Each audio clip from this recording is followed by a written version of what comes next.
নমস্কাৰ প্ৰিয় দৰ্শক, আপোনালোকে চাবলৈ লৈছে সত্য সন্ধানী নিৰ্মল নামৰ অনুষ্ঠানটি।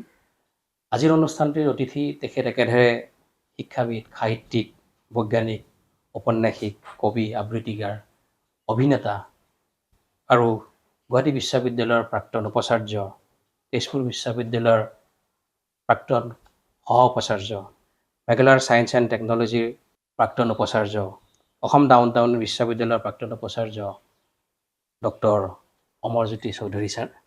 ছাৰক স্বাগতম জনাইছোঁ আমাৰ অনুষ্ঠানলৈ। হয় ছাৰ, আমাৰ সৌভাগ্য যে আপোনাক আজি এনেকৈ মই লগ পাব, দুটা কথা পাতিবলৈ। মোৰো সৌভাগ্য। আৰু ছাৰ বৰ্তমান কিহক লৈ ব্যস্ত অলপ জানিব? এনেই মই এতিয়া এই ইয়াতে ৰয়েল গ্লোবেল ইউনিভাৰ্চিটি বুলি এখন ইউনিভাৰ্চিটি আছে ন, তাত এই ইউনিভাৰ্চিটিৰ ফালৰ পৰা doctor Bhupen Hazarika centre for creativity বুলি এটা চেণ্টাৰ খুলিছে। আৰু সেই চেণ্টাৰৰ মই প্ৰফেচাৰ ইমেৰিটাছ আৰু চেয়াৰ প্ৰফেচাৰ হিচাপে আছোঁ এতিয়া। ভাল। এতিয়া ছাৰ, আপুনি পদাৰ্থ বিজ্ঞানৰ মানুহ, আপুনি অক্সফৰ্ড ইউনিভাৰ্চিটিৰ পৰা আপুনি PhD কৰিছে। সাধাৰণ মানুহে বুজাকে ফিজিক্স বা পদাৰ্থ বিজ্ঞানৰ মূল কথাখিনি, ধৰক ব্ৰহ্মাণ্ডখন কেনেকৈ আৰম্ভ হ'ল আৰু কস্মিক ব্ৰহ্মাণ্ডৰ মেইন ঘটনা পৰিঘটনাবোৰ কোনবোৰ, সেই বিষয়ে আমাক অকণমান আপুনি জনাওক ছাৰ। প্ৰথম কথা হ'ল যে যদি আমি বিশ্ব ব্ৰহ্মাণ্ডৰ সৃষ্টিৰ কথা ভাবিব খোজোঁ, তেতিয়াহ'লে আজিকালি আমাৰ মাজত মানে পদাৰ্থ বিজ্ঞানত 1925-26 চনমানৰ পৰা এটা নতুন তত্ত্ব আমাৰ মাজলৈ আহিছে। এইটো হৈছে কোৱাণ্টাম বিজ্ঞান বা কোৱাণ্টাম ফিজিক্স। আৰু এই বছৰ মানে 2025ত এই কোৱাণ্টাম বিজ্ঞানৰ 100 বছৰীয়া যাত্ৰা কাৰণে আমি উদযাপন কৰি আছোঁ। এতিয়া সেই নৱতম দৃষ্টিৰে যদি আমি চাওঁ পৃথিৱীখনক, বিশ্ব ব্ৰহ্মাণ্ডখনক, তেতিয়াহ'লে সেই বিশ্ব ব্ৰহ্মাণ্ডৰ আৰম্ভণিৰ কথাখিনি যদি আমি সুঁৱৰি চাওঁ কেনেকৈ হ'ল, তেতিয়া তাতো কয় যে আৰম্ভণিতে শূন্যতা আছিল, যিটো কথা আমাৰ বেদ উপনিষদত হয়, একোৱে নাছিল, শূন্য আছিল। আৰু শূন্যৰ পৰা মানে হঠাতে এটা প্ৰচণ্ড বিস্ফোৰণৰ সৃষ্টি হ'ল। আৰু বিস্ফোৰণটো কিয় হ'ল এইটোও কয় যে শূন্যতা মানে কিন্তু এইটো পৰম শূন্য নহয়, তাৰ মাজতো বহুতো মানে দোলন থাকে, বহুতো পটেঞ্চিয়েল থাকে, তাৰ সেইবিলাকে দোলন হৈ থাকে, মানে দুলি থাকে, যেনেকৈ পেণ্ডুলাম এটা দুলি থাকে। আৰু যেতিয়া সেইবিলাকৰ শক্তি এটা সময়ত একেধৰণৰ হয়, কম্পাংক বা ফ্ৰিকুৱেঞ্চি যদি একেধৰণৰ হয়, তেতিয়াহ'লে সেইটো মানে একেবাৰে হঠাৎ প্ৰচণ্ড শক্তি এটাৰ সৃষ্টি হয়। আৰু সেই প্ৰচণ্ড সৃষ্টিৰ পৰাই আমাৰ পৃথিৱীখনৰ মানে আমাৰ সৌৰজগতৰ সৃষ্টি হ'ল বা বিশ্বব্ৰহ্মাণ্ডৰ সৃষ্টি হ'ল। এনেকুৱা ধৰণৰ আৰু ক্ৰমান্বয়ে সেইবিলাক ইমান শক্তি থকাৰ কাৰণে এই যিখিনি শক্তি সৃষ্টি হ'ল এইবিলাক ক্ৰমান্বয়ে আঁতৰি গ'ল। আৰু সেইখিনি সময়তে সেই শক্তিৰ পৰা লাহে লাহে পদাৰ্থৰো সৃষ্টি হ'ল। আৰু এই গোটেই বিশ্ব ব্ৰহ্মাণ্ডখন সৃষ্টি হ'ল। আৰু লগতে এটা সময়ত গৈ সেই তাৰেই পৰমাণুবিলাকৰ মাজৰ বিভিন্ন ক্ৰিয়াৰ জৰিয়তে আমাৰ জীৱনৰ সৃষ্টি হ'ল। আৰু সেই জীৱনৰ সৃষ্টি হ'ল, সেইখিনি অৱশ্যে বায়'লজি বা জীৱবিজ্ঞান, কিন্তু এই সামগ্ৰিক ধাৰাটো বিজ্ঞানে আমাক এতিয়া দিছে। আৰু তাতে আমাক দেখুৱাইছে কিন্তু বিজ্ঞানে যে এই যে জীৱনৰ এই যে বিশ্ব ব্ৰহ্মাণ্ড, মানে যদি আমি এই পদাৰ্থৰ বিশ্ব ব্ৰহ্মাণ্ডখনৰ কথা ভাবোঁ, সেইখন আৰু তাত থকা জীৱ জন্তু, এই সকলোবিলাকৰ মাজৰ এটা মানে সম্প্ৰীতিৰ মানে এটা এনাজৰী এটা আছে। এই এনাজৰীডাল যেতিয়ালৈকে মানে আমি বিঘ্নিত নকৰোঁ, তেতিয়ালৈকে এই পৃথিৱীখন নিজৰ ধৰণে চলি থাকিব। তাৰো এটা সময়ত সমাপ্তি হ'ব, কিন্তু সেই সমাপ্তি বহু দিনৰ পিছত।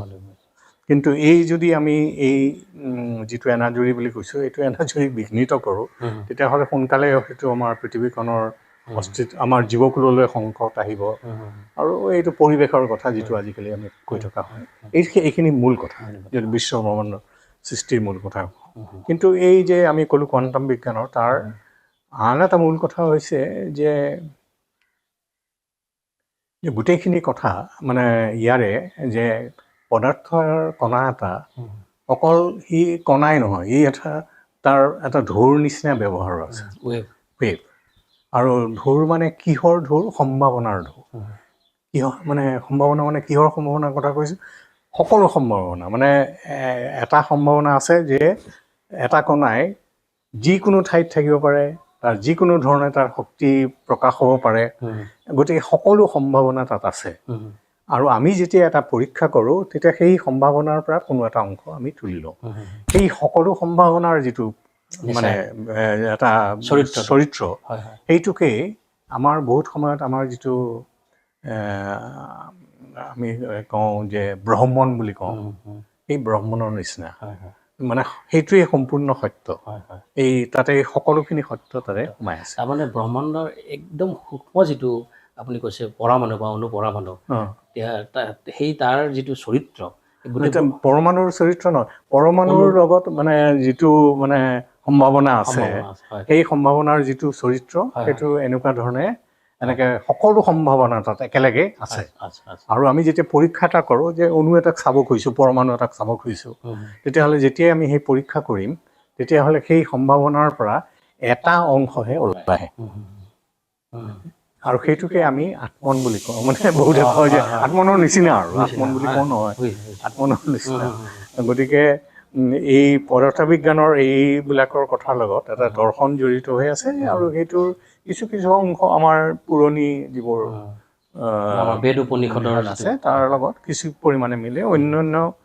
ধৰ্মৰো কিছুমান কথা আছে তাৰ লগতো কিছু পৰিমাণে মিলে কিন্তু এইটো কথা বোধ কৰোঁ আমি কোৱা উচিত হ'ব যে বিজ্ঞান আৰু ধৰ্ম কিন্তু সম্পূৰ্ণ একে নহয় তাৰ চৰিত্ৰ বেলেগ কিন্তু সেইখনতৰত আমি কি বিচাৰিছোঁ আমি দেখিছোঁ যে জীৱ জন্তুৰ যদি সম্প্ৰীতি থাকে মৰম যিটোক আমি মৰম বুলি কওঁ শেষৰ মানে সাধাৰণ ভাষাত গতিকে সেইটো যদি থাকে আৰু তেতিয়াহ'লে গোটেই পৃথিৱীখন একে ধৰণে মানে এই তাৰ সমন্বয় এটা থকাৰ সম্ভাৱনা থাকে আমাৰ এই কোৱাণ্টাম বিজ্ঞানত এতিয়া এনেকুৱা ধৰণৰ কথা কিছুমানৰ আৰম্ভ হৈছে তাকে কোৱাণ্টাম এণ্টেংগলমেণ্ট বুলি কয় এণ্টেংগলমেণ্ট মানে যে দুটা কণা সাঙুৰ খাই থাকে কেনেকৈ দুটা বা অধিক কণা কেনেকৈ সাঙুৰ খাই থাকে যে এই কণা দুটা যদি আছে আৰু সিহঁতক এটা বিশেষ পৰিস্থিতিত যদি সিহঁতক আন্তঃক্ৰিয়া কৰিবলৈ দিয়া হয় আৰু তাৰপিছত আমি যিমানেই কণা দুটাক আঁতৰাই আনো একেবাৰে পৃথিৱীৰ ইমূৰ সিমূৰ যদি কণা দুটা থৈ দিওঁ তেতিয়াও মানে এই এটা কণাই আনটো কণাক প্ৰভাৱান্বিত কৰিব বা ইটোৰ লগত সিটোৰ এটা সম্পৰ্ক ইণ্টাৰকানেক্টেড যিটো কথা কৈছিল সেই তেনেকুৱা ধৰণৰ কিছুমান চিন্তা সেই তেখেতসকলে কি ভাবি কৈছিল মই নাজানো কিন্তু কিছুমান চিন্তা এনেকুৱাকে মানে সাদৃশ্য আছে কিন্তু সেই বুলি মই এইটো নকওঁ যে দুয়োটা একেই আৰু কিন্তু দুয়োটাৰে শেষত গৈ দেখা যায় যে এই যে জীৱ জন্তু আৰু পৃথিৱীখন বিশ্ব ব্ৰহ্মাণ্ড আৰু প্ৰকৃতি সেই সকলোৰে প্ৰতি শ্ৰদ্ধাৰে বা সন্মানেৰে যদি জীয়াই থকা যায় তেতিয়াহ'লে পৃথিৱীখন বাচি থাকিব অন্যথাই আমাৰ এতিয়া জলবায়ুৰ এতিয়া চৰম সীমা পাইছেগৈ গৈ সেইটো এনেকুৱা ধৰণৰ গতিকে পৰিৱেশৰ হয়তো বিশ্ব ব্ৰহ্মাণ্ড আগতেও যদি নষ্ট হৈ যায় তাত সেইটোৰ সম্ভাৱনা বিজ্ঞানীসকলে কৈছে গতিকে তেতিয়া এই যিটো সম্পূৰ্ণ জীৱকুল বা সম্পূৰ্ণ বিশ্ব ব্ৰহ্মাণ্ডৰ মাজৰ যিটো সম্পৰ্ক সেইটোৱে নোহোৱা হৈ যাব পাৰে বা বিশ্ব ব্ৰহ্মাণ্ডই নোহোৱা হৈ যাব পাৰে এতিয়া ছাৰ দেশবিলাকৰ মাজত যিটো সংঘাত যুদ্ধৰ পৰিৱেশ আমি দেখা পাওঁ গতিকে খুব বিপদ মাতি আনিব আমাৰ গ্ৰহটোৰ কাৰণে বা আমাৰ প্ৰাণীকুলৰ কাৰণে হয় আৰু খুব সুন্দৰকৈ আপুনি প্ৰথম কথাখিনি ক'লে এতিয়া আপুনি ব্ৰহ্মাণ্ডৰ যি সূক্ষ্ম অনুপৰমাণু মই কোৱাণ্টাম মেকানিক্সৰ কথা সুধিম বুলি ভাবিছিলোঁ তো সেইখিনি আপুনি উল্লেখ কৰিলে কোৱাণ্টাম মেকানিক্সৰ আৰু কিবা অকণমান থাকিল নেকি নাই মূল কথাটো হৈছে তাত কোৱাণ্টাম মেকানিক্সত মানে দেখা গ'ল যে আৰম্ভণিতে আমি নিউটনীয় তত্ত্বৰে গোটেইখিনি কথা ব্যাখ্যা কৰিবলৈ সক্ষম হৈছিলোঁ আৰু এটা সময়ত পদাৰ্থ বিজ্ঞানত এনেকুৱা এটা ধাৰণা হৈছিল যে সকলো কথা পদাৰ্থ বিজ্ঞানে একেবাৰে নিশ্চিতভাৱে কৈ দিব পাৰে কিন্তু ক্ৰমান্বয়ে যেতিয়াই এই কোৱাণ্টাম বিজ্ঞান আহিল যেতিয়াই ঢৌৰ মানে এটা পদাৰ্থৰ কণা আৰু ঢৌ এই দুটাৰ ওপৰত সম্ভাৱনাৰ কথা আহিল আৰু ঢৌ যিহেতু একেলগে বহুত ঠাইত বিস্তৃত হৈ থাকে গতিকে ক'ত আছে বুলি ক'লে কণাটো ক'ত আছে বুলি ক'লে সেইটো তাৰ বিস্তৃতি এটা আছে সেই বিস্তৃতিটোৰ এই কথাটো মানে লাহে লাহে আহি গ'ল গতিকে অনিশ্চয়তাৰ কথা এটা আমাৰ বিজ্ঞানলৈ আহিল এইটোকে হাইজেনবাৰ্গে শেষত গাণিতিক ৰূপত এনেকুৱাকৈ দেখুৱালে যে হাইজেনবাৰ্গ আনচাৰ্টেইনিটি প্ৰিন্সিপল বুলি কয় যে কিবা এটা যদি আমি জোখোঁ তাৰ পৰিপূৰক কিবা এটা জুখিবলৈ খুজিলে কিন্তু তেতিয়াহ'লে আমি এটা যদি খুব ভালকৈ জোখা হয় আনটো জোখত বহুতখিনি মানে ভুল থাকিব বা অনিশ্চয়তা থাকিব এনেধৰণে ক'লে গতিকে এই সম্পূৰ্ণ সম্ভাৱনা মানে বিশ্বখনক সম্পূৰ্ণভাৱে জনাৰ পৰিৱেশ আমাৰ এই যিটো ত্ৰিমাত্ৰীয় আমাৰ যিখন পৃথিৱী আছে বা চতুৰ্মাত্ৰীয় যদি সময়ৰ কথাও আমি ভাবোঁ গতিকে সেই ত্ৰিপ্ৰস্থীয় বা চতুৰ্প্ৰস্থীয় পৃথিৱীখন তাতো কিন্তু তাৰে কিন্তু সম্পূৰ্ণকৈ দেখা নাযায় আৰু তাৰ বিস্তৃতি আছে আমাৰ ধৰণে আৰু মানে সমান্তৰাল কিছুমান জগত আছে বুলি কয় এই সমান্তৰাল জগতৰ সম্পূৰ্ণ উপলব্ধি হ'লেহে আমি প্ৰকৃত সত্যটো বুজিব পাৰোঁ হয় হয় টাইম এণ্ড স্পেচ যিটো হয় হয় সেইটো বিষয়ে অকণমান ক'ব এইটোৰ কাৰণেই সেইটো যে বিভিন্ন মানে যিটো কয় যে সমান্তৰাল পৃথিৱী আছে বিভিন্ন সমান্তৰাল পৃথিৱী থাকিলে আমাৰ আৰু সেইবোৰ হেনো যেতিয়া প্ৰচণ্ড শক্তিৰ সৃষ্টি হয় তেতিয়াহ'লে সেইবোৰ দিশ ক্ৰমান্বয়ে আৰু আমি দেখিবলৈ পাওঁ গতিকে এতিয়া আমি সেই যদি বিশ্বব্ৰহ্মাণ্ডৰ আৰম্ভণিতে যিমান প্ৰচণ্ড শক্তি আছিল সেইখিনি সময়ত হয়তো এইবিলাক মানে সমান্তৰাল জগতবিলাকক ক্ৰমান্বয়ে একেলগে দেখাৰ কিছু সম্ভাৱনা আছিল এতিয়া এইবিলাক নাই গতিকে পৰীক্ষাৰে আমি সেইটো সৃষ্টি কৰিবলৈ ইমান শক্তি লাগে যে সেইটো আমি কৰিব পৰা নাই কিন্তু মানে বিজ্ঞানীয়ে ভাবে যে যদি প্ৰচুৰ শক্তি সৃষ্টি কৰিব পৰা যায় এনেকুৱা সমান্তৰাল জগতৰো আমি কল্পনা কৰিব পাৰিম ছাৰ এই আমাৰ যি ব্ৰহ্মাণ্ডখন এই গোটেই মেটাৰ এনাৰ্জি এইবিলাক আমি প্ৰাণী জগত হওক বা ষ্টাৰ্ছ এইবিলাক আমি 4% নে 5% বুলি কয় বাকী নজনা যিখিনি শূন্যতা সেই বিষয়ে অকণ কওকচোন ছাৰ সেইখিনি মানে সৰহভাগতে মানে বৈজ্ঞানিকে আজিলৈকে সেইখিনি খুব কিছু তথ্য পাইছে হয় হয় কিন্তু সম্পূৰ্ণভাৱে সেই তথ্যবিলাক পোৱা নাই গতিকে এইটোৰ বিচাৰি আনিবলৈ বা সেইটো ক'বলৈ এটা হৈছে যে ব্লেক মেটাৰৰ কথা কয় ব্লেক এনাৰ্জিৰ কথা কয় মানে কৃষ্ণ শক্তি মানে যিটো দেখা পোৱা নাযায় সেইবোৰে পদাৰ্থবিলাকক হেৰি কৰে আৰু আমাৰ যে এই যে যিখন বিস্ফোৰণৰ কাৰণে যিখন পৃথিৱী ক্ৰমান্বয়ে আঁতৰি গৈছিল পদাৰ্থবিলাক এইবিলাকৰ মানে ক্ৰমান্বয়ে সেইটো বেছি জোৰেৰে গৈছে নে কম জোৰেৰে গৈছে এনেকুৱা ধৰণৰ চিন্তা বিজ্ঞানত আছে গতিকে সেই সকলোবিলাক সামৰি যদি আমি কথাখিনি ক'বলগীয়া হয় তেতিয়াহ'লে এইবোৰ চিন্তা আমি আনিব লাগে এতিয়া মই আৰু এটা মূল প্ৰশ্ন কৰিব গৈছোঁ পদাৰ্থ বিজ্ঞানে আপোনালোকে কি অধ্যয়ন কৰে আৰু ছাত্ৰ ছাত্ৰীক আপুনি পদাৰ্থ বিজ্ঞানত মূলতঃ পদাৰ্থ আৰু শক্তিৰ মাজৰ যিটো আন্তঃক্ৰিয়া আৰু কি ধৰণে বলে আমাৰ পৃথিৱীখনক নিয়ন্ত্ৰিত কৰে কি বলে পৃথিৱীখনক নিয়ন্ত্ৰিত কৰে উদাহৰণস্বৰূপে আমাৰ আছে বিদ্যুৎ চুম্বকীয় বল বা উদাহৰণস্বৰূপে আমাৰ আছে নিউক্লিয় বল এইবিলাকৰ ধৰণবিলাক আমি চাবলৈ মই যেতিয়া প্ৰি ইউনিভাৰ্চিটি পঢ়ি থাকোঁ তেতিয়া মানে মই এটা সময়ত মোৰ দেউতা MLA আছিল চৌধুৰী আৰু সেইখিনি সময়তে বিষ্ণু ৰাভা ডাঙৰীয়াও MLA আছিল তেখেতসকল পাইনুড হোটেলত তেখেতসকলক মানে ৰখা হৈছিল বিধায়ক হিচাপে সেইখিনি সময়ত এবাৰ মই মানে এখন তৰ্ক প্ৰতিযোগিতাৰ কাৰণে শ্বিলঙলৈ যাওঁতে তেতিয়া তেখেত ৰাতিৰ কাৰণে মই তাতে দেউতাৰ ঘৰ ৰুমত আছিলোঁ সেই যাওঁতে এই বিষ্ণু ৰাভা ডাঙৰীয়াক লগ পাওঁতে তেখেতে মোক সুধিলে যে কি পঢ়ত হয় এনেকৈ সুধিছে মোক ছাত্ৰ বুলি কয় তেখেতৰ এইবিলাক বেলেগ কাহিনী কিন্তু মূল কথাটো হ'ল যে এই পদাৰ্থ বিজ্ঞানৰ লগত তেতিয়া ক'লে যে কি পঢ়িবি এতিয়া মই ক'লোঁ যে এনেকৈ পদাৰ্থ বিজ্ঞান পঢ়িম। তেতিয়া তেখেতে মানে খুব সাধাৰণভাৱে মোক পদাৰ্থ বিজ্ঞান কি বুজাই দিছে যে মই সেই কথাখিনি তেখেতে যিটো কৈছিল মই তাকে কওঁ, মানুহে শুনি ভাল পাব। তেখেতে মানে পাইনুড হোটেল মানে শ্বিলঙৰ পাইনুড হোটেলত খাচী ধনু এখন তেখেতৰ ৰুমত খাচী ধনু এখন ওলমোৱা আছে।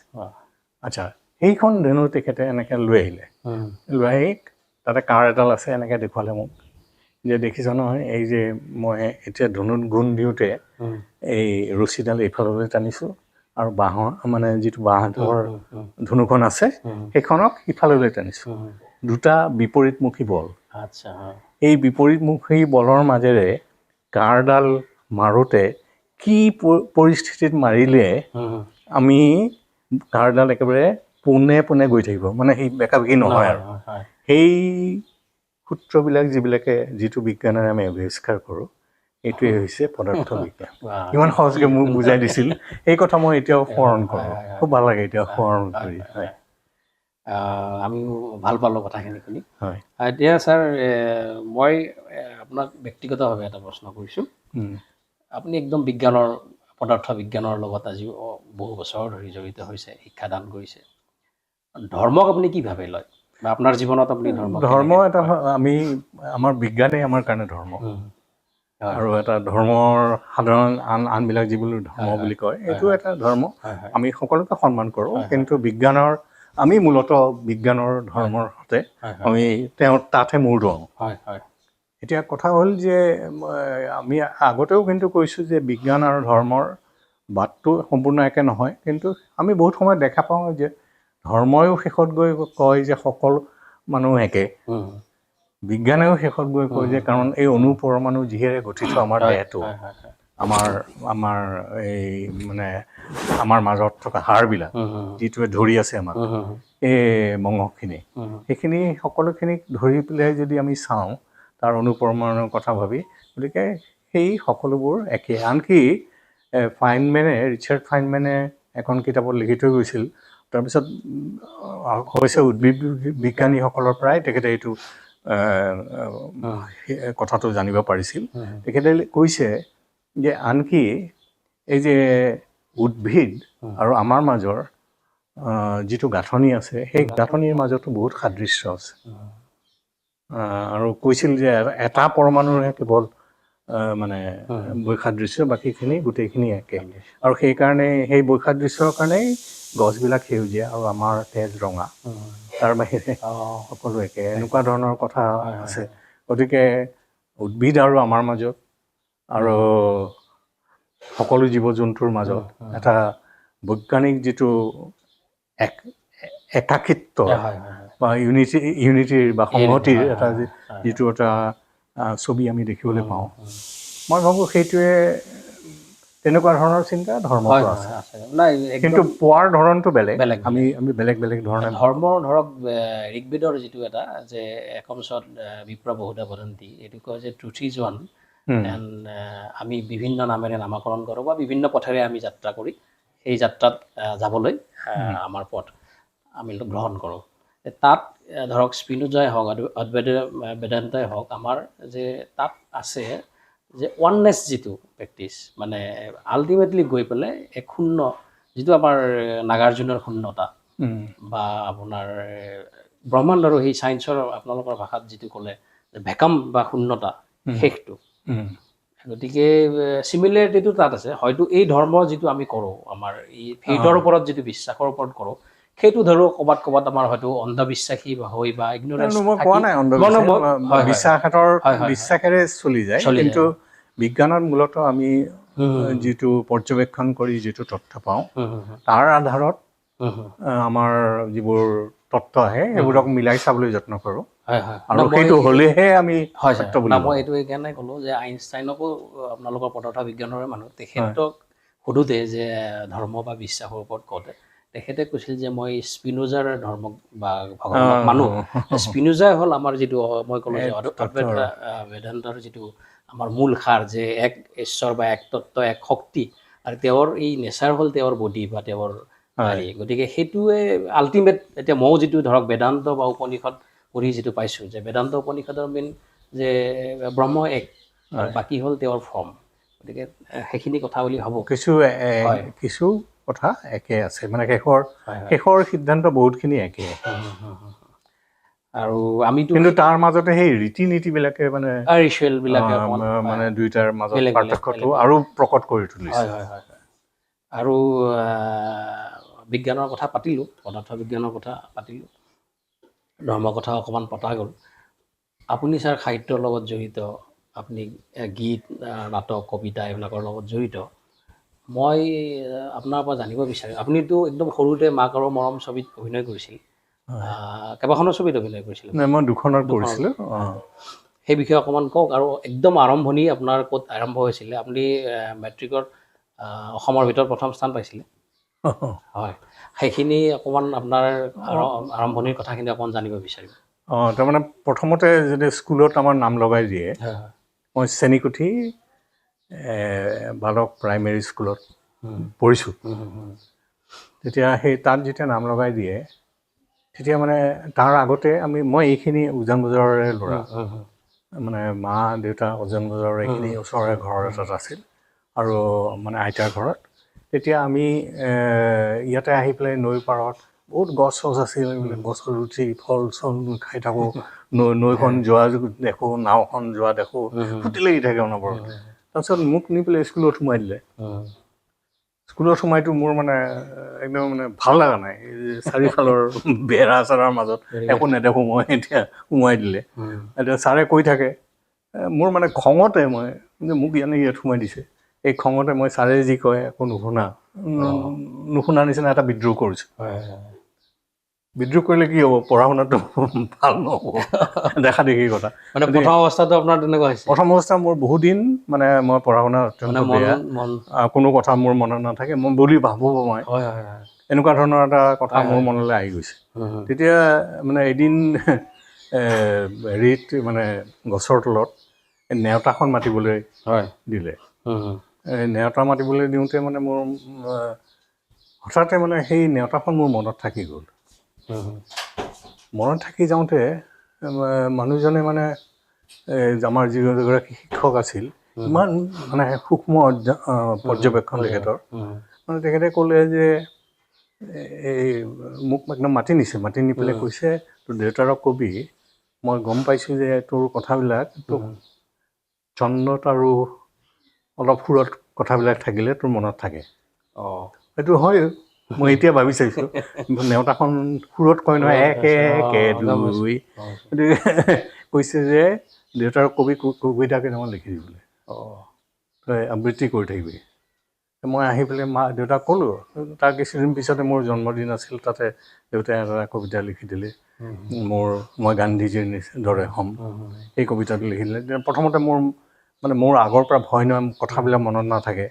কিন্তু মায়ে মানে ৰাতি গাই থাকোঁতে লাহে লাহে মোৰ মনত থকা হ'ল, আৰু মানে মই সেইটো গাব পৰা হ'লোঁ। আৰু প্ৰথম দিনা যিদিনা গাইছোঁ, সেইদিনাখন আমাৰ তালৈ এই MP হেমবৰুৱা যে MP আছিল, তেখেত আহিছে। দেউতাই কওঁতে মই MP হেমবৰুৱা ডাঙৰীয়াৰ আগতে গাইছোঁ, আৰু তেখেতে ওচৰৰ পৰা মানে আনি পেলাই মোক জিলাপি খুৱাইছিলে কবিতা পৰা। আচ্ছা, মই এইখিনি কথা কৈছোঁ কি, এই যে কবিতাই মানে মোক অলপ, আবৃত্তিয়ে মোক অকণমান এটা আকৃষ্ট কৰিলে, আৰু লগতে মোক এটা অস্তিত্ব, তাৰ আগতে মোৰ একোৱেই নাছিল। বা আপুনি আপোনাক এটা দিলে, ভাত এটা দিলে। তাৰপিছত মোৰ সেইবিলাক কৰি পেলাই মই নাটক কৰা আৰম্ভ কৰিলোঁ। নাটক কৰিছে? তেতিয়াই নাটক কৰোঁ দেই, দেউতাহঁতৰ অনবৰত নাটক কৰি থাকে, ময়ো নাটক কৰোঁ। তেতিয়া নাটক কৰি থাকোঁতে এদিন নিপ বৰুৱাই দেখিলে, মানে পৰিচালক হয়। সেইকাৰণে দেখি পেলাই মানে মোক ক'লে, মাহঁত দেউতাক ক'লে যে ইয়াক আমি কলিকতালৈ লৈ যাওঁ হেৰি কৰিবলৈ, চিনেমা কৰিবলৈ। লৈ গ'ল, মাক আৰু মৰম প্ৰথমতে কৰিলে। কৰাৰ পিছত যেতিয়া উভতি আহিলোঁ, ইয়াতে পোষ্টাৰ চোষ্টাৰ মাৰিছে, খুব ভাল লাগিছে নিজকে দেখি। কিন্তু মোৰ সমস্যা হ'ল কি, এইখিনি কথা এইকাৰণে কৈছোঁ যে পঢ়া শুনাৰ লগত জড়িত, যে যেতিয়া মানে খেলাৰ পিছত যেতিয়া চিনেমা কৰি উভতি আহিছোঁ, তেতিয়া মানে মোৰ সমস্যা হ'ল যে আগতে মইতো তেতিয়াও পঢ়া শুনাত ভাল নহয়, সিমান পঢ়া শুনাত ভাল নহয়, তেতিয়াও লাহে লাহে অলপ হৈছে, কিন্তু পঢ়া শুনাত মই ভাল নহয়। আৰু তাতে চিনেমা কৰিব গৈছোঁ। আগতেতো চিনেমা কৰিলে মানে এই এটা বেলেগ বেয়া হ'ল বুলি বেয়া ভাবে, বেলেগ বেয়া ল'ৰা হ'ল আৰু। হাৱা এটা সোমাই যায়। গতিকে মাক দেউতাকে আৰু ওচৰৰ যিসকল আছিল মোৰ বন্ধু কিছুমানৰ মাক দেউতাকে ক'লে ইয়াৰ লগত নেখেলিবি, ই ভাল ল'ৰা নহয়। মইতো গৈ ফুটবল খেলিবলৈ এখন পথাৰৰ কাষত। কোন ক্লাছত মনত আছে নে আপোনাৰ? মনত আছে। এই ঘটনাটো হৈছে মানে চিনেমা কৰি আহিছোঁ মই ক্লাছ 2ত। তাতে মানে সেই ক্লাছ 2ৰ সময়ত এই ঘটনাটো হৈছে। তেতিয়া মই ফিল্ডৰ কাষত বহি থাকোঁ আৰু ইহঁতে খেলি থাকে। কেতিয়াবা বলটো এইফালে মাৰি দিয়ে নহয়, এইফালে মাৰোঁতে ধৰোঁ আৰু সেইটোৱে ফূৰ্তি লাগে। এনেকৈ মই এমাহমান আছিলোঁ। তাৰপিছত এদিন মানে সেই প্ৰথমবাৰলৈ মোৰ নিজৰ ওপৰত লাজ লাগিছে। এই মই কি কৰি আছোঁ, মোক খেলিব নিদিয়ে, মই ইয়াতে বহি থাকোঁ সদায়। মই ঠিক কৰিলোঁ যে মই আজিৰ পৰা এইখন ফিল্ডলৈ নাহোঁ। এইটো ক্লাছ 2ৰ কথা দেই। সাংঘাতিক ডিচিশ্যন লৈছিলোঁ, কিন্তু তেতিয়াৰ কথা আজিও হেৰিয়ে কৰে বাৰু আজিৰ ল'ৰাবিলাকে। তেতিয়া এনেকুৱা নাছিল সাধাৰণতে মানে সমাজখন চবেই ফূৰ্তিত থকা আৰু চবেই মিলি জুলি থকা। গতিকে মই ঘৰলৈ গুচি আহিলোঁ। আহি পেলাই কিন্তু এতিয়া আবেলি কি কৰি থাকিম, আগতে সদায় খেলি থাকোঁ, এতিয়া মানে ল'ৰাবিলাকৰ লগত এতিয়া কি কৰোঁ, উপায় নাপায়। মোৰ প্ৰথম দিনা মনত আছে যে একো নাপাই বোলে এই মাৰ মানে কীৰ্তনখন আনিয়েই মই এনেকৈ চাই আছোঁ। আৰু কিবা এটাতো কৰিব লাগিব। চাওঁতে মানে এই আখৰ চাখৰবিলাক বুজি পোৱা নাই মই একো, কিন্তু চাই আছোঁ। এই যে আখৰ মানে এইটো আৰম্ভ হ'ল, তাৰপিছত লাহে লাহে মানে বাতৰি কাকতখন পঢ়িবলৈ ল'লোঁ। তাৰপিছত নিজৰ পাঠ্যপুথি অকণমান চালোঁ। এইবিলাক কৰি থাকোঁ আৰু কিবা এটা সময় কটাব লাগিব। তেতিয়া সেইবাৰ মানে দ্বিতীয় শ্ৰেণী মোৰ কাৰণে খুব স্মৰণীয় এইকাৰণে যে মই কোৱা নাছিলোঁ, কিন্তু সেইখিনি সময়ত মোৰ পৰীক্ষাত মানে এনেকুৱা দুৰৱস্থা যে অংকত 100ৰ ভিতৰত 10মান পাওঁ। এই গ্ৰেছ মাৰ্ক চাই পাছ কৰোঁ। আপোনাৰ তেনেকুৱা মইতো আচৰিত হৈছোঁ। কিন্তু তেতিয়া মানে এই যে মই নিজে পঢ়িবলৈ ল'লোঁ, এই নিজে পঢ়িবলৈ লোৱাৰ পিছত যেতিয়া মানে দ্বিতীয় শ্ৰেণীৰ ৰিজাল্ট ওলাল, তৃতীয় শ্ৰেণীলৈ যাবলৈ, তেতিয়া মানে ৰিজাল্টত মই তৃতীয় হ'লোঁ। মানে ভাবিব নোৱাৰা এটা কথা, মানে অংকৰ 10 পোৱা ল'ৰা এটাই গৈ পেলাই তৃতীয় হৈ গ'ল। আৰু মোৰ যিজন বন্ধু মানে তৃতীয় হয়, সিটো খুব দুখ পাইছে, চতুৰ্থ হৈ গ'ল। ই আহি পেলাই এনেকৈ আমাৰ এখন চিৰি আছিল, তাতে বহি পেলাই খুব কান্দি আছে। মোৰ বন্ধু মই তাৰ কাষতে বহি পেলাই এনেকৈ কান্ধত ধৰি পেলাই ৰৈ আছোঁ। ৰৈ থাকোঁতে মানে ইমান কান্দিছে নহয়, মোৰো চকু পানী ওলাই গৈছে। তেতিয়া আমাৰ হেডমাষ্টাৰজন সেইফালেদি গৈছে। তেখেতে ছাৰে মানে আমাক দেখি ইয়াক সুধিলে ল'ৰাটো, সিটো আমাকেই কান্দি আছে, কি হৈছে তোৰ? ক'লে যে মই 4th হৈ গ'লোঁ, মানে চতুৰ্থ হ'লোঁ। বোলে একো কথা নহয়, ভালকৈ পঢ়িবি, অহাবাৰ ফাৰ্ষ্ট হ'বি। যাবলৈ ওলাইছে ছাৰ হঠাৎ দেখিলে যে মোক মন কৰিলে আৰু ক'লে তই কিয় কান্দিছ? মইতো উত্তৰ দিব পৰা নাই, কিয় বা কান্দিছোঁ এতিয়া। তাৰপিছত শেষত ক'লোঁ আৰু ই কন্দাৰ কাৰণে মই কান্দিলোঁ। ছাৰে ক'লে অফিচলৈ আহ। সাধাৰণতে অফিচলৈ আহ বুলি ক'লে আমাক বেট দিয়ে, পানিছমেণ্ট থাকে। মই ভাবিলোঁ আজি মোক পানিছমেণ্ট দিব আৰু মই গৈ ছাৰে এনেকৈ হেৰিত বহিছে, টেবুলত মানে চকীত, মই হাতখন পাতিয়ে দিছোঁ আৰু হেৰি দিব। ছাৰে কৈছে কিয় হাতখন পাতিছ? কৈছা মই আকৌ আনি পেলাই এনেকৈ থ'লোঁ পিছফাললৈ। ছাৰে কৈছে মানে কিবা এখন কিতাপত লিখিছে, লিখি পেলাই মোক এনেকৈ দিছে। মোক খুলি চাই দেখোঁ যে তাত লিখা আছে, আনৰ কাৰণে কন্দাৰ বাবে অমৰজ্যোতি চৌধুৰীক এইখন পুৰস্কাৰ দিয়া হ'ল। জীৱনীমালা বুলি এখন কিতাপ আছিল, সতীশ কাকতিয়ে লিখা, সেইখন মোক দিছে। গতিকে এইটো মোৰ মানে প্ৰথম চেঞ্জ হ'ব। আৰু ইয়াৰ পিছত বাৰু যেতিয়া মই চিনেমা কৰিব গৈছোঁ, তেতিয়া কিন্তু কিতাপ চিতাপ মই লৈ গৈছোঁ। লৈ গৈ পেলাই আকৌ মানে আহিছোঁ। পিছৰ চিনেমাখন কি আছিল? এইটো আমাৰ ঘৰ বুলি। আমাৰ ঘৰ। সেইখন কৰি যেতিয়া আহোঁ, তেতিয়া সেইবাৰ পৰীক্ষাত কিন্তু মই ফাৰ্ষ্ট হ'লোঁ, প্ৰথমবাৰলৈ ফাৰ্ষ্ট। নিজে পঢ়িছিলোঁ, নিজে পঢ়াৰ কাৰণে এইটো হৈছিল। মোৰ অনুষ্ঠানটোৰ তেনে কোনো উদ্দেশ্য নাই। আৰু মই এইটো ভাবোঁ ছাৰ যে মই কাকো পৰিৱৰ্তন কৰিব নোৱাৰোঁ। নিজৰ এখন নিজৰ কৰ্ম লৈ মানুহে নিজৰ যিটো কৰ্মফল ভুগিব লাগিব। কিন্তু মই ধৰক এই অনুষ্ঠান বা এই ধৰণৰ কথা পাতি ভাল পাওঁ। আজি ধৰক আপোনাৰ এক ব্যক্তিত্ব আছে, আপুনি যিখিনি কথা পাতি ভাল পায়, যিখিনি কিতাপ পত্ৰ পঢ়ি ভাল পায়, সেইখিনিহে আপুনি বিলাব। কিবা বস্তু চলিব বুলি আপুনি কৰিব নোৱাৰে, নহয় জানো? হয় গতিকে চলিব নচলিব সেইটো যুগৰ কথা। যিটো যুগত যিটো বস্তু চলিব সেই বুলি আপুনি এটা চলা বস্তু এটা আপুনি কৰিব যাব নোৱাৰে। নোৱাৰি এতিয়া মই ধৰক মোৰ পজিটিভ কথাবিলাক পাতি ভাল লাগে, মই অকণ স্পিৰিচুৱেলিটি প্ৰেক্টিচ কৰোঁ, মই তেনেধৰণৰ কথা পাতি ভাল পাওঁ, তাৰ পৰা উপকাৰ হ'লেতো মই ভাল পাম, নহ'লেও মই কৰিব লাগিব বুলি মই ভাবোঁ। প্ৰকৃতিয়ে মোক যিখিনি দিছে, প্ৰকৃতিক মই ধন্যবাদ স্বৰূপে মোৰ এই ধৰক অনুষ্ঠান হওক বা এনেধৰণৰ কথা বাৰ্তাৰে, বা মই চিনেমা কৰিলেও মোৰ চিনেমা ধৰক এতিয়া মই ইণ্ডিপেণ্ডেণ্ট চিনেমা কৰোঁ, অকণমান আৰ্টিষ্টিক তেনেকুৱা চিনেমা কৰোঁ, গতিকে মোৰ বিষয়বস্তু তেনেকুৱা হৈছে, চলিব লাগিবই। আগতে ধৰক মোৰো অকণ বেয়া লাগিছিলে, মই পাতাল ভৈৰৱী বুলি এখন চিৰিয়েল ডাইৰেকশ্যন কৰিছিলোঁ, তো সেইবিলাক চিৰিয়েলত অকণ TRP কম থাকে, কিন্তু মই ভাবি ভাল পাওঁ যে সেই ধৰণৰ সাহিত্য এটাক মই যে ধৰক চিৰিয়েল হিচাপে কৰিব পাৰিছিলোঁ। গতিকে তেনেকুৱা ধৰণৰ কথা। আপুনি এজন শিক্ষাবিদ হিচাপে যিটো শিক্ষা ব্যৱস্থা আমাৰ, সেই শিক্ষা ব্যৱস্থালৈ অকণমান ক'ব, আৰু এই ল'ৰা ছোৱালীবিলাক ধৰক যি আমাৰ নতুন প্ৰজন্ম, তেওঁলোক আচলতে কি দেখে আগবাঢ়িলে তেওঁলোকৰ ভৱিষ্যত সুন্দৰ হ'ব, সেই বিষয়ে অকণ।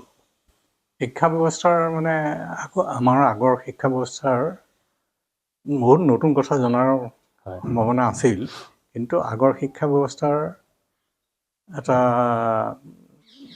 দুৰ্বলতা আছিল যে কাষৰ সমাজখনৰ কি প্ৰয়োজন আছে, তেওঁলোকে কি ভাবিছে, এইবোৰ কথা আগতে শিক্ষাত লোৱাৰ ব্যৱস্থা নাছিল। এতিয়া সম্প্ৰতি কিন্তু মাজতে এটা কথা কৈ দিওঁ ছাৰ, হয় কিন্তু একদম আমাৰ যি ঋষিৰ আশ্ৰম আছিল, হয় তাত কিন্তু সমাজ ব্যৱস্থা আৰু কৃষি ব্যৱস্থাৰ পৰা আদি কৰি গোটেইখিনি সামৰি লৈছিল। সেই অৱস্থাৰ পৰা মাজতে মধ্যযুগ যিটো যুগ হ'ল, সেইখিনি সময়তে আমাৰ এইবোৰ কথাৰ লগত সম্পৰ্কটো নোহোৱা হ'ল। মই আধুনিক শিক্ষাৰ কথা কৈছোঁ। গতিকে আধুনিক শিক্ষাত সেই পদ্ধতি আমি দেখা পোৱা নাছিলোঁ, কিন্তু সম্প্ৰতি লাহে লাহে এইটো বহলাবলৈ যত্ন কৰা হৈছে। এইটো অত্যন্ত সুখৰ কথা। মই নতুন প্ৰজন্মৰ ল'ৰা ছোৱালীক এইটোৱে ক'ব খোজোঁ যে যি কথা পঢ়ে ভালকৈ পঢ়িব লাগে, অলপ সময় মন পুতি পঢ়িব লাগে, আৰু তাৰ কোনো ছুটি বাট নাই যে নপঢ়াকৈ হৈ যাব, এনেকুৱা ধৰণৰ কোনো ছুটি বাট নাই। আৰু নিজৰ ব্যৱস্থা মানে ঘৰৰ অৱস্থা যদি ভাল কৰিব খুজিছে কোনোবাই, বা মাক দেউতাকক অলপ শান্তি দিব খুজিছে, এইবোৰ বা এটা নতুন ঘৰ এটা বনাই দিম বুলি ভাবিছে, সামৰ্থ্যটো আহৰণ কৰিব খুজিছে, এইটোৰ কাৰণে বাটটো হৈছে পঢ়াৰ বাটটোৱেই আচল বাট। আৰু মই সেইটো কওঁতে লগে লগে এইটোও স্বীকাৰ কৰোঁ যে যিবোৰ আন কথা আছে, যে গান নাচ এইবিলাকৰ লগত যদিও ভাল হ'ব পাৰে, তেতিয়াহ'লেও তাৰ জৰিয়তে এইবিলাক কৰিব পাৰি, কিন্তু পঢ়াটো যদি মূল কথা বুলি ধৰি লওঁ আমি, তেতিয়াহ'লে সেই সম্পৰ্কত মই কৈছোঁ। গতিকে তেনেকৈ ধৰণে কামটো কৰিব পাৰিলে ভাল হয়। গতিকে নতুন প্ৰজন্মৰ প্ৰতি মোৰ সেইটোৱে আবেদন যে যিটোৱে কাম কৰে ভালকৈ কৰিব লাগে। আৰু আজিকালি এইবিলাকৰো সুবিধা হৈছে, গান নাচৰ বা খেলা ধূলাৰ সুবিধা হৈছে। গতিকে ভাল যদি নিজকে বুলি ভাবে, তেতিয়াহ'লে সেই ভালখিনি উলিয়াই অনাৰ সকলো চেষ্টা কৰিব লাগে। শিক্ষা হ'ল, কোনোবা এজনে কৈছিলে, মই মানে পাহৰিলোঁ, শিক্ষা হ'ল আপোনাক বিপদৰ সময়ত ৰাস্তা দেখুৱাৰ এটা বাট, আৰু গতিকে শিক্ষা থাকিলে আপুনি নিজে নিজে পোহৰৰ বাটটো ল'ব পাৰে। গতিকে শিক্ষা লাগিব, আপুনি যি কৰিলেও শিক্ষা লাগিব, ইগন'ৰেঞ্চবিলাক নাথাকে যদি আচল শিক্ষা লাভ হয়। ধন্যবাদ। আৰু এটা কথা ক'ম যে আপুনি ক'লে নাচ গান, ধৰক কোনোবাই ধৰক প্ৰফেচনেলি নকৰিবও পাৰে। এতিয়া আপুনি ধৰক দিনটো ব্যস্ত আছে, আপুনি যদি আপুনি নিজে কবিতা আবৃত্তি কৰে, গান নাচৰ নাটকৰ লগত জড়িত, আপুনি যদি সন্ধিয়া সময়ত হাৰমনিয়ামটো লৈ কোনোবা এটা গান গাইছে, আপোনাৰ বেলেগ একো লাভ নহওক, আপোনাৰ মন প্ৰাণ সতেজ হৈ থাকিল, ভাল থাকিল, বেলেগ চিন্তাৰ পৰা আঁতৰি থাকিল। গতিকে সকলো বস্তুৰে সমাদৰ আছে, থাকিব। সেইকাৰণে আমাৰ পুৰণি মানুহবিলাকেতো চব কৰিব দিছিল, চব কৰিছিল তেওঁলোকে। এতিয়াহে ধৰক অকণমান তেনেকুৱা হৈছে, গতিকে চব কৰিব পাৰিলে ভাল। আৰু শেষত মই আপোনাৰ পৰা জীৱন সম্পৰ্কে, জীৱন কেনেকৈ আমি উদযাপন কৰিব লাগে আৰু জীৱন সম্পৰ্কে আপোনাৰ অকণ ধাৰণা জানিব বিচাৰিম। জীৱন উদযাপনৰ ধাৰণাটো মানে মই মোৰ দেউতাৰ পৰা আমি দেখিবলৈ পাইছিলোঁ যে একেবাৰে দুখৰ সময়তো কেনেকৈ হাঁহি ফূৰ্তিৰে জীৱনটো উপভোগ কৰিব পাৰে। আমাৰ আগতে আমি য'ত আছিলোঁ আমবাৰীত, আমাৰ মানে সামান্য বৰষুণতে পানী উঠে। আছাম টাইপ ঘৰটো ঘৰ আছিল, হয়। আৰু তাতে মানে কাষেৰে ৰেল লাইন এটা যায়, ওখ ওখ ঠাই। তাৰ মানুহে আমাক দেখা পায় আৰু যে ইহঁত বানপানী হ'লে ইহঁত কি বৰষুণ দিলে ইহঁত পানীত ডুব যায়। কিন্তু সেইখিনি সময়ত এই যিটো বানপানীৰ দিন, যিটো আটাইতকৈ এনে আনৰ চকুত আমাৰ কাৰণে দুখৰ দিন, সেইটো আমাৰ কাৰণে কিন্তু আটাইতকৈ সুখৰ দিন আছিল। কাৰণ সেইদিনাখন দেউতা থাকি যায় আমাৰ লগত। আন দিনা দেউতা মানে কামত গুচি যায় মানুহৰ লগত লগ পাবলৈ। সেইদিনাখন থাকি যায় আৰু আমাক সাধু কয়। আমাক গান নাচৰ কথা কয়। গান নাচৰ কথা কয়। গতিকে সেই গান নাচ যি মানে সকলোৰে কবিতা আবৃত্তি এইবিলাকেৰে একেবাৰে সময়খিনি মানে আমাৰ ইমান বঢ়িয়াকৈ যায় যে তলত গোটেইখন পানী, খোজ চোজ কাঢ়িব নোৱাৰে। কিন্তু সেই চিন্তা নাহে, সেইবিলাক কথা আমাৰ নাহে। আমি ফূৰ্তিৰে জীৱনটো কটোৱাৰ সেই শিকনিটো তেতিয়াই পাইছোঁ।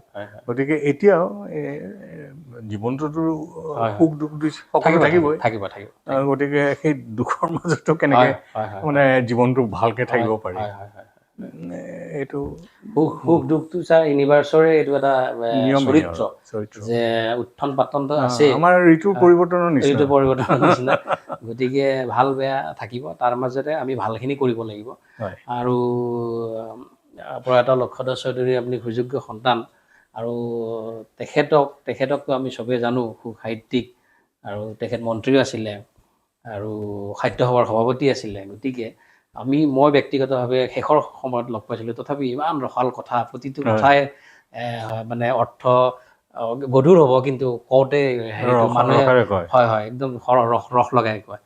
গতিকে মই মোৰ ভাল লাগে তেওঁৰ কথা, আপুনি তেখেতৰ কথা মনত পেলাই দিয়াৰ কাৰণে মই ভাল পালোঁ। আৰু আপোনাৰ লগত কথা পাতি বহুত ভাল লাগিল ছাৰ। আপুনি ভালে থাকক। আৰু আমি অদূৰ ভৱিষ্যতে কেতিয়াবা কথা পাতিম। আৰু কিবা কথা আমাৰ ৰৈ গ'ল নেকি ছাৰ ক'ব লগা তেনেকুৱা? মই নাভাবোঁ। এইটোতো আৰু মই একাডেমিক হেৰিত কথাখিনি পতা নাই। মই আপোনাৰ লগত মনৰ দুটা কথা পাতি অকণমান যদি কোনোবাই উপকৃত হয়, আৰু যিটো কৈছে যে সত্য অন্বেষণৰ আমি এটা চেষ্টা কৰিছোঁ, সেইটো আমাৰ ভুলো হ'ব পাৰে। ভুল হ'লেও কিন্তু আমি উপলব্ধি কৰিছোঁ, সেইটো ছাৰ দৰ্শনত কথা এটা আছে। এতিয়া আপোনালোকে এইটো আপোনালোকৰ ছায়েন্সৰ হেৰিত আইনষ্টাইনৰ বহুত কথাটো মানি লোৱা নাই, পিছত ৰিজেক্ট কৰিছে। গতিকে আৰু জ্ঞানীজন সেইজনহে। আচলতে মোৰ অনুভৱটো মই কৈছোঁ, মই ধৰক আজি মই সত্যৰ অনুসন্ধানতহে আছোঁ। মই সত্য ৰৈ যোৱা নাই বা সত্য পাই যোৱা নাই। গতিকে যাওঁতে দাৰ্শনিকবিলাকৰো তেনেকুৱা কথা। দাৰ্শনিক এজনে অনুভৱটোহে ৰাখিছে, তেওঁৰ সেইটো যে একদম 100% শুদ্ধ হ'ব লাগিব কথা নাই। তেওঁৰ সেইটো অনুভৱ, তেওঁ সেইটো ফিল কৰিছে। গতিকে আমি অকণমান দুটা কথা পাতিলোঁ তেনেকৈ, আৰু অদূৰ ভৱিষ্যতে আপোনাক আকৌ লগ পাম। আপুনি ভালে থাকক ছাৰ। ধন্যবাদ ছাৰ। নমস্কাৰ।